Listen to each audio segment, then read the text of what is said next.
Hello everyone, कैसे हो आप लोगों का स्वागत है एक और नई वीडियो में। काफ़ी टाइम बाद मेरी वीडियोस आ रही है।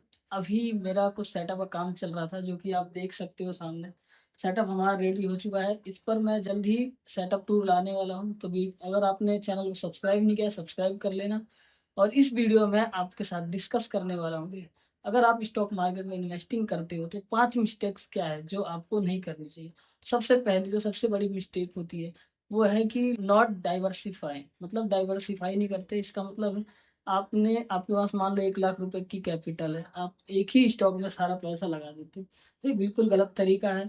आपको क्या करना चाहिए, अगर 1 लाख रुपए हैं तो आप कम से कम 5-10 कंपनियां सेलेक्ट करो, बेस्ट जो आपको लगे अपने एनालिसिस के हिसाब से उसमें इन्वेस्ट करो। ये बेस्ट तरीका है। अगर आप एक में ही सारा पैसा लगा देते हो, अगर वो 20% 30% अगर वहां से गिर जाता है तो रिकवर करना बहुत मुश्किल हो जाता है और उस टाइम सेल भी नहीं कर पाते हो।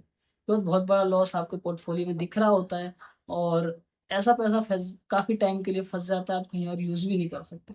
सबसे बेस्ट तरीका है कम से कम 5-10 कंपनियों में अगर आप लगाते हो तो एक आध कंपनियां गिर भी जाती है तो सारी की सारी तो नहीं गिरेगी, तो कुछ ग्रीन ग्रीन में भी रहेगी। तो जो प्रॉफिट होता है उसको बुक करते जाओ, तो इससे आपका कैपिटल यूज होता रहेगा और ग्रो भी होता रहेगा। तो इस तरीके से आप अपने जो कैपिटल को ग्रो कर सकते हैं। सेकंड पॉइंट आता है लैक ऑफ पेशेंस। आपने किसी स्टॉक में इन्वेस्ट कर दिया, तो बहुत लोगों में पेशेंस नहीं होता। आपने खरीद लिया, थोड़ा सा प्रॉफिट हुआ, बुक कर लेते हैं और वहीं पर अगर लॉस हो रहा होता है तो वो होल्ड करके रखते हैं, स्टॉप लॉस फिक्स नहीं रखते हैं। सबसे बड़ी मिस्टेक जो है, मैं मोस्ट इंपॉर्टेंट मिस्टेक जो कहूँगा जिसको आपको सुधारना चाहिए। स्टॉक मार्केट में इन्वेस्टिंग करते करते आपको आ जाएगी वो चीज़, बट स्टार्टिंग से ही आपको ट्राई करना चाहिए कि ये चीज़ें ना करें। आप एक स्टॉप लॉस फिक्स रखिए, एक टारगेट फिक्स रखिए कि यहाँ पर आपको बुक करना है। अगर स्टॉप लॉस हिट होता है शांति से सेल करो और निकल जाओ, और टारगेट हिट हो जाता है तब निकलना है। ऐसा नहीं है कि बीच में गया टारगेट अभी आपका ऊपर है बट आप थोड़ा सा प्रॉफिट हुआ निकल गया, तो ऐसा पैसा बिल्कुल नहीं बनेगा। आपको होल्ड रखना पड़ेगा अपने टारगेट मिलने तक। थोड़ा सा पेशेंस आपको रखना पड़ेगा। इस तरीके से आप स्टॉक मार्केट में पैसा इजीली बना सकते हैं।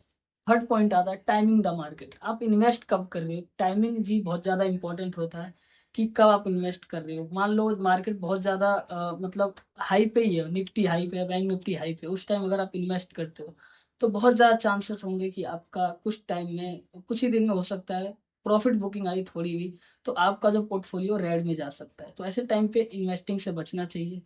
जब जब मार्केट गिर रहा होता है, करेक्शन में आ जाता है, प्रॉफिट बुकिंग हो चुकी होती है, उस टाइम का आपको वेट करना है। जब मोस्टली स्टॉक्स जो है डाउन में रहते हैं, रेड में रहते हैं, उस टाइम बेस्ट वो टाइम बेस्ट होता है इन्वेस्टिंग करने के लिए। सो आई होप आप लोगों को वीडियो समझ आ रही है। अगर आप यहाँ तक देख रहे हो तो वीडियो को लाइक कर देना अगर आपको थोड़ी भी वैल्यू एडेड नॉलेज अगर आपको मिल रही हो। फोर्थ मिस्टेक आती है लैक ऑफ रिसर्च। आपने किसी कंपनी का नाम न्यूज़ में सुना या कहीं से टिप मिल गई और आपने इन्वेस्ट कर दिया। आपने उस पर कोई रिसर्च नहीं किया, कुछ भी आपने उसको चेक नहीं किया कि मार्केट का प्राइस हाई पे है, लो पे है या फिर कहाँ पे है।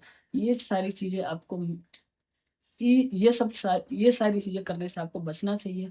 अगर आपने कहीं से कोई कंपनी का नाम अगर सुना भी है कि वो बहुत अच्छी है, बाय करना चाहिए, तो आपको उस देखने के बाद सबसे पहले आपको रिसर्च करना चाहिए अपना, थोड़ा सा एक सेंस लगा के कि बाय करना ठीक है भी या नहीं।